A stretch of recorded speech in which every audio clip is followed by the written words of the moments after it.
அன்புள்ள 10ஆம் வகுப்பு மாணவர்களே வணக்கம். இக்காணொளியில் தொகாநிலை தொடர்கள் பற்றி நாம் விளக்கமாக பார்க்க உள்ளோம். இனி காணொளிக்கு செல்வோம். 10ஆம் வகுப்பு தமிழ் பாடநூல் 2025ஆம் ஆண்டு புதிய பாடத்திட்டத்தின் கீழ் வெளியிடப்பட்ட நூல்படி இலக்கணம் தொகாநிலை தொடர்கள் இயல் 2 தொகாநிலை தொடர்கள் என்னும் இக்காணொளியில் தொடர் என்றால் என்ன, தொடர் வகைகள் எவை, தொகாநிலை தொடர் என்றால் என்ன, தொகாநிலை தொடர் வகைகள், ஒவ்வொரு வகையான தொகாநிலை தொடர்கள் பற்றிய விளக்கங்கள் ஆகியன விளக்கப்பட்டுள்ளன. முதலில் தொடர் என்றால் என்ன என்பதை பற்றி பார்ப்போம். சொற்கள் தொடர்ந்து வருவதை தொடர் எனலாம். சொற்கள் தொடர்வதை, அதாவது ஒன்றை தொடர்ந்து வருவதை தொடர் என்று சொல்வார்கள். இது பொருள் முடிவு தராவிட்டால் முடியா தொடர் என்பர். அந்த தொடர் ஒரு பொருள் முடிவு தராவிட்டால் முடியா தொடர் எனப்படும். பொருள் முடிவு தந்தால் அது முற்றுத்தொடர் எனப்படும். பொருள் முடிவை தரவில்லை என்றால் முடியா தொடர் என்று சொல்வார்கள். பொருள் முடிவை தந்தால் அதை முற்றுத்தொடர் என்று சொல்வார்கள். இந்த முற்றுத்தொடரைத்தான் நாம் வாக்கியம் என்றும் சென்டென்ஸ் என்றும் பலவாறாக சொல்கிறோம். பொதுவாக தொடர் என்பது 2 வகையாக இருக்கும். தொகாநிலைத்தொடர் ஒன்று, தொகைநிலைத்தொடர் மற்றொன்று. தொகாநிலைத்தொடர் என்றால் 2 சொற்களுக்கு இடையில், அதாவது அந்த தொடருக்கு இடையில் எந்த சொற்களோ உருபுகளோ மறையாமல் வரும். அதைத்தான் தொகாநிலைத்தொடர் என்று சொல்கிறார்கள். இந்த எடுத்துக்காட்டை பாருங்கள். கண்ணன் படித்தான். கண்ணன் என்பது ஒரு சொல், படித்தான் என்பது ஒரு சொல். இந்த 2ம் சேர்ந்து ஒரு தொடர் அமைகிறது. ஆனால் இந்த 2 சொற்களுக்கு இடையில் எந்த சொல்லோ உருபு மறையாமல் வந்துள்ளது. இதைத்தான் தொகாநிலை தொடர் என்று சொல்வார்கள். அடுத்ததாக தொகைநிலை தொடர். தொகைநிலை தொடர் என்றால் ஒரு தொடரில் அதாவது 2 சொற்களுக்கு இடையில் சொல்லோ உருவோ வேறு ஒன்றோ மறைந்து, அதாவது தொக்கி வந்தால் அதை தொகை என்றும் தொகைநிலை தொடர் என்றும் சொல்வார்கள். எடுத்துக்காட்டை பாருங்கள். தலை வணங்கினான். இங்கு தலையால் வணங்கினான் என்பதுதான் தலை வணங்கினான் என்று தொகையாக வருகிறது. அங்கு ஆள் என்ற தலையால் என்பதில் உள்ள ஆள் என்ற 3ஆம் வேற்றுமை உருவு இங்கு மறைந்து வருகிறது. அதனால் இது 3ஆம் வேற்றுமை தொகை. இவ்வாறு வேற்றுமை உருவுகளோ சொற்களோ மற்ற உருவுகளோ மறைந்து வருவதைத்தான் தொகை அல்லது தொகைநிலை தொடர் என்று சொல்வார்கள். தொகாநிலை தொடர் என்றால் என்ன என்பதை பற்றி இனி விளக்கமாக தெளிவாக நாம் பார்ப்போம். ஒரு தொடரில் சொற்களுக்கு இடையில் சொல்லோ உருவோ மறைந்து வராமல் வெளிப்படையாக பொருளை உணர்த்துவது தொகாநிலை தொடர் எனப்படும். ஒரு தொடரில் சொற்களுக்கு இடையில் சொல்லோ உருவோ மறைந்து வராமல் வெளிப்படையாக பொருளை வெளிப்படையாக உணர்த்துவதை தொகாநிலை தொடர் எனப்படும். இந்த எடுத்துக்காட்டுகளை பாருங்கள். காற்று வீசியது. காற்று வீசியது 2 சொற்களுக்கிடையே எந்த சொல்லும் உருவும் மறையாமல் வந்திருக்கிறது. அவ்வாறே குயில் கூவியது 2 சொற்களுக்கிடையே எந்த உருவும் சொல்லும் மறையாமல் வந்திருக்குது. இப்படி 2 சொற்களுக்கு இடையில் அல்லது அந்த தொடருக்கு இடையில் சொல்லோ உருவோ மறையாமல் வருவதைத்தான் தொகாநிலை தொடர் என்று சொல்கிறார்கள். இந்த தொகாநிலை தொடர்கள் 9 வகைப்படும். 9 வகையான தொகாநிலை தொடர்கள் உள்ளன. அவற்றை பற்றி இனி விளக்கமாக பார்ப்போம்.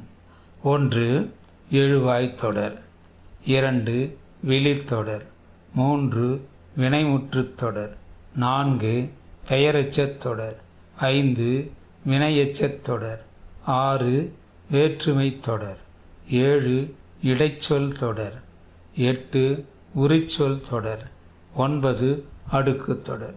இவ்வாறாக தொகாநிலை தொடர்கள் 9 வகையாக உள்ளன. இனி ஒவ்வொரு வகையான தொடர்களை பற்றி விளக்கமாக பார்ப்போம். எழுவாய் தொடர் என்றால் என்ன? எழுவாயுடன், அதாவது கர்த்தாவுடன் அல்லது ஒரு செயலை செய்கின்ற ஒரு பெயருடன். எழுவாயுடன் பெயர், வினை, வினா ஆகிய பயனிலைகள் தொடர்வது எழுவாய் தொடர் ஆகும். அதாவது ஒரு எழுவாயை அதை அடுத்து பெயர் வரலாம், வினைச்சொல் வரலாம் அல்லது வினாச்சொல்லும் வரலாம். அப்படி தொடர்ந்து வந்து அந்த பெயரோ வினையோ வினாவோ பயனிலையாக அமைந்தால் அதை எழுவாய் தொடர் என்று சொல்வார்கள். இந்த எடுத்துக்காட்டுகளை பாருங்கள்.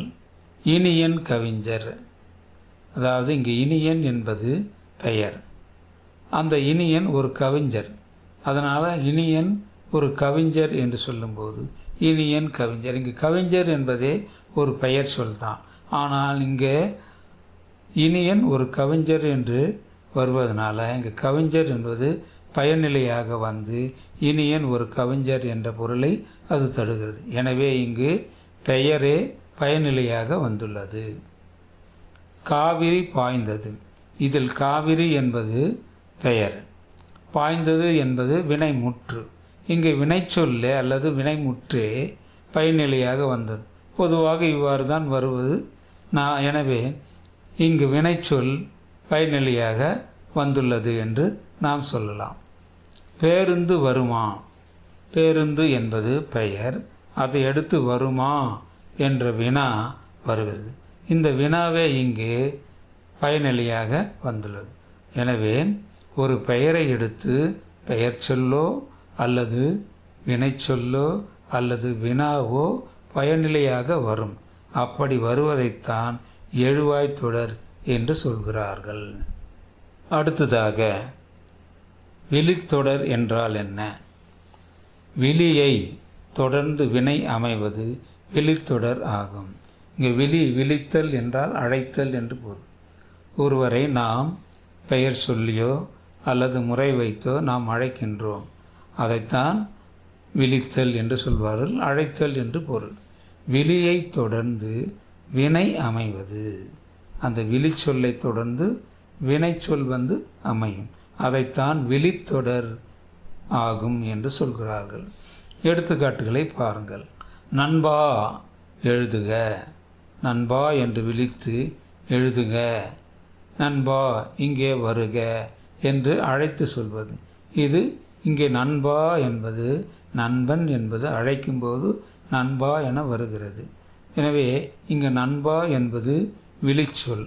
அந்த விழிச்சொல்லை தொடர்ந்து எழுது என்ற பயனிலை வந்து அமைகிறது. எனவே இது விழித்தொடர் ஆகும். அமைச்சரே வருக, இங்கு அமைச்சரே என்பது விழிச்சொல், அதை எடுத்து வருக என அங்கு வருகிறது. அதனால் இது விழித்தொடர் ஆகும். மக்கால் வாரீர், மக்களே அல்லது மக்கால். மக்கள் என்றாலே பொதுவாக ஒரு சொல், அந்த சொல்லை அழைக்கும்போது மக்கால் என்று அழைப்பார்கள். இக்காலத்தில் மக்களே என்று பொதுவாக அழைக்கணும். மக்களே வாருங்கள், மக்களே வாரீல், மக்கால் வாரீர் என்று சொல்கிறோம். இங்கே மக்கால் என்பது விழிச்சொல். இந்த விழிச்சொல்லை தொடர்ந்து ஒரு பயனிலை வருவதனால இதை விழித்தொடர் என்று நாம் சொல்கிறோம். இங்கே நண்பா, அமைச்சரே, மக்கால் என்னும் விழிப்பெயர்கள் முறையே எழுதுக, வருக, வாரீர் என்னும் பயனிலைகளை கொண்டு முடிந்துள்ளன. அதனால் இந்த தொடர்கள் விழித்தொடர்கள் ஆகும். 3. வினைமுற்றுத் தொடர் என்றால் என்ன? வினைமுற்றுத் தொடர் என்றால் என்ன? தொடரின் இறுதியில் இடம்பெற வேண்டிய வினைமுற்று தொடரின் முதலில் அமைந்து பெயரை கொண்டு முடிவது வினைமுற்றுத் தொடர் ஆகும். அதாவது தொடரின் இறுதியில் பொதுவாக வினைமுற்றுக்கள் வரும். ஆனால் சில நேரத்தில் தொடருக்கு முன்னாலேயே வினைமுற்று வந்து பெயர் அதை அடுத்து வருவதும் உண்டு.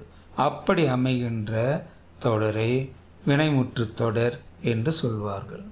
இந்த எடுத்துக்காட்டுகளை பாருங்கள். பாடினாள் கண்ணகி. பாடினாள் என்ற வினைமுற்று தொடருக்கு முன்னால் வருகிறது. அதனால் இது வினைமுற்று தொடர். பொதுவாக கண்ணகி பாடினாள் என்று நாம் சொல்வோம். ஆனால் சில நேரங்களில் அந்த பாடினாள் என்ற வினைமுற்று தொடருக்கு முன்னாலும் வருவதுண்டு. இப்படி வருவதைத்தான் வினைமுற்று தொடர் என்று சொல்கிறான். அவ்வாறே படிக்கின்றான் கண்ணன். படிக்கின்றான் என்ற வினைமுற்று தொடருக்கு முன்னால் வருவதனால் இங்கே இது வினைமுற்று தொடராகிறது. மேலும் வருவார் ஆசிரியர். ஆசிரியர் நாளை வருவார் என்று சொல்லும்போது வருவார் என்ற வினைமுற்று முதலில் வந்துள்ளதால், தொடரின் முதலில் வந்துள்ளதால் இதை வினைமுற்று தொடர் என்று நாம் சொல்கிறோம். 4. பெயரெச்சத் தொடர் என்றால் என்ன? முற்று பெறாத வினை. முற்று பெறாத வினை பெயர் சொல்லை கொண்டு முடிவது பெயரெச்சத் தொடர் எனப்படுவது. அதாவது எச்சமாக வருகின்ற வினைச்சொல். சில சொற்கள் வந்த, வருகின்ற, படித்த, பார்த்த என்று எச்சமாக வினை சொற்கள் வரும். அதை எச்ச வினை என்று நாம் சொல்கிறோம். அந்த எச்ச வினை பெயரை கொண்டு முடிந்தால் பெயரெச்சம் என்று சொல்கிறோம். வினையை கொண்டு முடிந்தால் வினை எச்சம் என்று சொல்கிறோம். இங்கு பெயரெச்ச தொடர் என்றால் அந்த முற்று பெறாத எச்ச வினை, முற்று முழுமை பொருளை தராத எச்ச வினை பெயரை சொல்லை கொண்டு முடிவதுதான் பெயரெச்ச தொடர் என்று சொல்கிறோம். பாருங்கள், கேட்ட பாடல். இங்கே கேட்ட என்பது பெயரெச்சம். அது பாடல் என்ற பெயர் சொல்லை கொண்டு முடிகிறது. அவ்வாறே வீசிய புயல். இங்கே வீசிய என்பது பெயரெச்சம். புயல் என்ற பெயர் சொல்லை கொண்டு அது முடிகிறது. வருகின்ற என்பது இங்கே எச்சம், பெயரெச்சம். அது பேருந்து என்றும் பெயரை கொண்டு முடிகிறது. இவ்வாறு கேட்ட, வீசிய, வருகின்ற என்னும் முற்று பெறாத எச்சங்கள், முற்று பெறாத வினைச்சொற்கள் பெயர்களை கொண்டு முடிவதனால அவற்றை நாம் பெயரெச்சத் தொடர்கள் என்று அழைக்கின்றோம். 5. வினையெச்சத் தொடர் என்றால் என்ன? வினையெச்ச தொடர் என்றால் என்ன? எவ்வாறு முன்பு சொல்லது போல முற்று பெறாத வினை சொல்லை கொண்டு முடிவது வினையெச்சத் தொடர் எனப்படும். அதாவது ஒரு எச்சம் வினைமுற்றை கொண்டு முடிவது. இவ்வாறு முடிந்தால் அதை வினை எச்சம் என்று சொல்கிறோம்.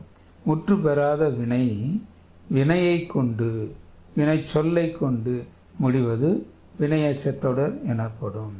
பாருங்கள், இந்த எடுத்துக்காட்டை பாருங்கள். பாடி மகிழ்ந்தனர். இங்கு பாடி என்ற முற்று பெறாத வினைச்சொல் மகிழ்ந்தனர் என்ற வினைமுற்றை கொண்டு முடிகிறது. எனவே இங்கு பாடி என்பது வினையெச்சம். வந்து சென்றனர். இங்கே வந்து என்ற முற்று பெறாத வினைச்சொல் சென்றனர் என்ற வினைமுற்றை கொண்டு அது முடிகிறது. எனவே இங்கு வந்து என்பது வினையெச்சம். எடுத்து பார்த்தனர். எடுத்து பார்த்தனர். எடுத்து என்பது இங்கு முற்று பெறாத வினையெச்சம். அந்த எச்சம் முற்று பெறாத எச்சம். அந்த எச்சம் பார்த்தனர் என்ற வினைமுற்றை கொண்டு முடிகிறது. அதனால் இங்கு எடுத்து என்பது வினையெச்சமாக நாம் சொல்கிறோம். வினையெச்சத்தொடர். எடுத்து சென்றார், எடுத்து பார்த்தார் என்று சொல்லும்போது அது வினையெச்சத்தொடராக நாம் சொல்கிறோம். 6. வேற்றுமை தொடர் என்றால் என்ன? வேற்றுமை உருபுகள் வெளிப்படையாக அமையும் தொடர்கள் வேற்றுமை தொகாநிலை தொடர்கள் ஆகும். அதை வேற்றுமை தொடர் என்றும் அழைப்பர். வேற்றுமை உருபுகள் இருக்கின்றன அல்லவா? அந்த வேற்றுமை உருபுகள் ஐயாள்கு, இன்னது, கண் என்னும் வேற்றுமை உருபுகள் மறையாமல் வெளிப்படையாக தொடர்களில் வந்தால் அதை வேற்றுமை தொகாநிலை தொடர்கள் என்று சொல்கிறோம். அதையே வேற்றுமை தொடர் என்றும் சுருக்கமாக சொல்வார்கள். இந்த எடுத்துக்காட்டுகளை பாருங்கள். கட்டுரையை படித்தான். கட்டுரையை படித்தான். இங்கு கட்டுரை படித்தான் இடையே ஐ என்ற இரண்டாம் வேற்றுமை உருபு மறையாமல் வெளிப்படையாக வந்திருப்பதால் அதை வேற்றுமை தொகாநிலை தொடர் அல்லது வேற்றுமை தொடர் என்று நாம் அழைக்கிறோம். இத்தொடரில் ஐ என்னும் இரண்டாம் வேற்றுமை உருபு வெளிப்படையாக வந்து பொருளை உணர்த்துகிறது. அதனால் அதை இரண்டாம் வேற்றுமை தொகாநிலை தொடர் என்பர். அடுத்த ஒரு எடுத்துக்காட்டை பாருங்கள். அன்பால் கட்டினான். அன்பால் கட்டினான், வீட்டை அன்பால் கட்டினான் என்று சொல்லும்போது அன்பால் கட்டினான். இத்தொடரில் ஆள் என்னும் மூன்றாம் வேற்றுமை உருபு வெளிப்படையாக வந்து பொருளை உணர்கிறது. அதனால் அதை மூன்றாம் வேற்றுமை தொகாநிலை தொடர் என்பர். எந்த வேற்றுமை உருபு மறையாமல் வெளிப்படையாக வருகிறதோ அந்த வேற்றுமை உருவுக்குரிய பெயரை வைத்து அந்த தொகாநிலை தொடர்களை சொல்வார்கள். நான்காம் வேற்றுமை உருபு வெளிப்படையாக வந்தால் நான்காம் வேற்றுமை தொடர் என்று சொல்வார்கள். ஐந்தாம் வேற்றுமை உருவு வெளிப்படையாக வந்தால் ஐந்தாம் வேற்றுமை தொடர் என்று சொல்வார். இவ்வாறு தான் அந்த வேற்றுமை தொடருக்கு பெயர்கள் அமைகின்றன. எனவே வேற்றுமை தொடர் என்பது வேற்றுமை உருபுகள் மறையாமல் வெளிப்படையாக வரும். அதைத்தான் நாம் வேற்றுமை தொடர் என்று சொல்கிறோம். மேலும் ஒரு எடுத்துக்காட்டை பாருங்கள். அறிஞருக்கு பொன்னாடை. அறிஞருக்கு பொன்னாடை போர்த்தினார் என்று சொல்லும்போது அறிஞருக்கு கு என்ற நான்காம் வேற்றுமை உருபு இங்கே வெளிப்படையாக வந்துள்ளது. இந்த தொடரில் கு என்னும் நான்காம் வேற்றுமை உருபு வெளிப்படையாக வந்து பொருளை உணர்த்துகிறது. அதனால் அதை நான்காம் வேற்றுமை தொகாநிலை தொடர் என்பர். அடுத்ததாக 7 இடைச்சொல் தொடர் என்றால் என்ன? இடைச்சொல் தொடர் என்றால் என்ன? சொற்களை 4 வகையாக பிரிப்பார்கள். பெயர் சொல், வினைச்சொல், இடைச்சொல், உரிச்சொல் என்று. அதில் வருகின்ற இடைச்சொல் தான். அந்த இடைச்சொல் வருகின்ற தொடரை இடைச்சொல் தொடர் என்று பொதுவாக சொல்கிறோம். பாருங்கள்,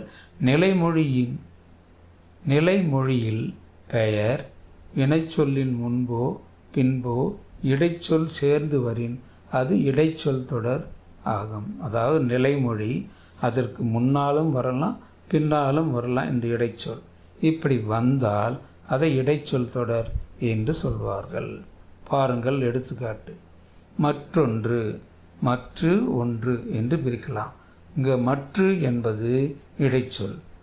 ஒன்று என்பதற்கு முன்னால் அது வந்திருக்கிறது. ஒன்று என்பது இங்கு நிலைமொழி, அதற்கு முன்னால் மற்று என்ற இடைச்சொல் வந்திருக்கு. அதனால் சொல்லுக்கு முன்னால் இங்கே இடைச்சொல் வருகிறது. இருந்தாலும் அது இடைச்சொல் தொடராக கருதப்படும். அவரே சொன்னார். அவரே என்பது இங்கு அவர், ஏ என்பது ஏகாரம். அந்த ஏகாரத்தில் வருகின்ற இடைச்சொல். அவரே சொன்னார், தேற்ற ஏகாரம் என்று கூட நாம் அதை சொல்கிறோம். அவரே சொன்னார் என்று சொல்வது இங்கே அவர் அவர் கூட்டல் ஏ என்னும் இடைச்சொல் வருகிறது. ஏ என்னும் இடைச்சொல் இங்கு வருவதனால சொல்லுக்கு இறுதியில் இங்கே இடைச்சொல் வருகிறது என்பதை கவனிக்கும். எனவே சொற்களுக்கு முன்போ அல்லது சொற்களுக்கு பின்போ இடைச்சொற்கள் வரும். அப்படி அமைகின்ற தொடர்களை என்ன சொல்லுவோம்? இடைச்சொல் தொடர் என்று நாம் சொல்கிறோம். 8 உரிச்சொல் தொடர் என்றால் என்ன? உரிச்சொல் தொடர் முன்பு சொன்னது போல உரிச்சொல் அமைகின்ற தொடர்கள் உரிச்சொல் தொடர்கள் தான். உரிச்சொல்லுடன் பெயரோ வினையோ தொடர்வது உரிச்சொல் தொடர் என்னும். அதாவது ஒரு உரிச்சொல்லை அடுத்து பெயர் வரலாம், வினைச்சொல்லும் வரலாம். அப்படி அமைந்தால் அதை உரிச்சொல் தொடர் என்று சொல்கிறோம். இந்த எடுத்துக்காட்டுகளை பாருங்கள். சாலச் சிறந்தது. இங்கு சால என்பது உரிச்சொல், மிகுதி என்னும் பொருளை தருகிறது.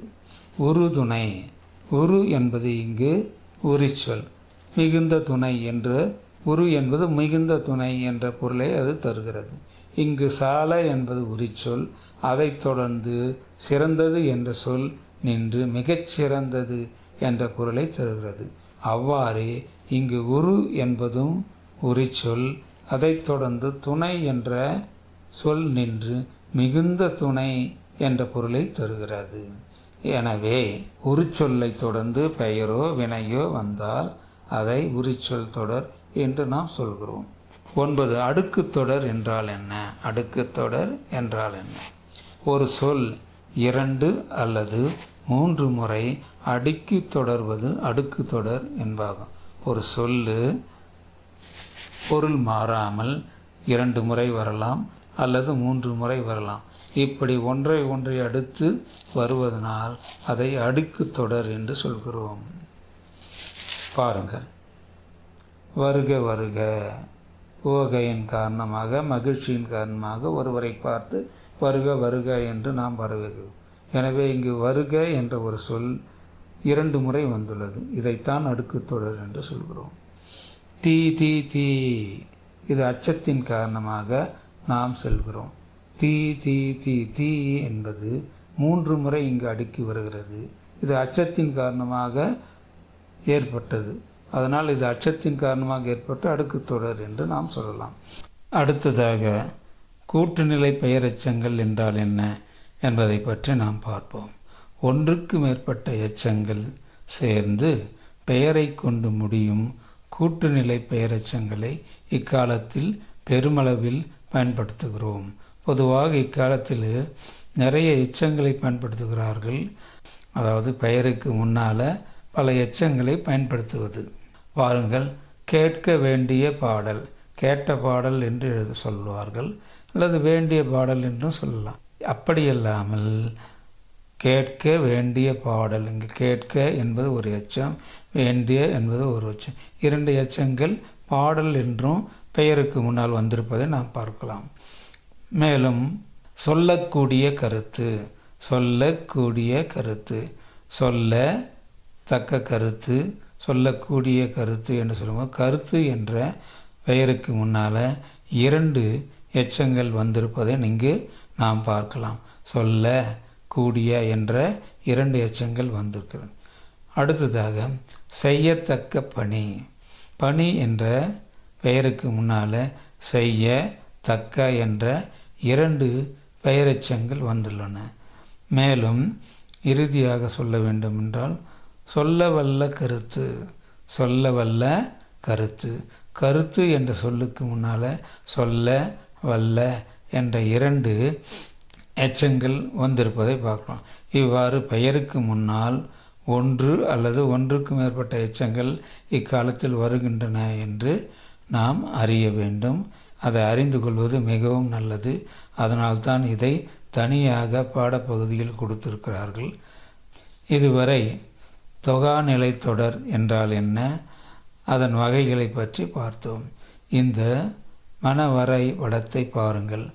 எழுவாய்த்தொடர், விழித்தொடர், வினைமுற்றுத் தொடர், பெயரெச்சத் தொடர், வினையெச்சத் தொடர், வேற்றுமை தொடர், இடைச்சொல் தொடர், உரிச்சொல் தொடர், அடுக்குத் தொடர், இவ்வாறாக 9 தொகாநிலை தொடர்கள் இருக்கின்றன என்பதை நாம் அறிய வேண்டும்.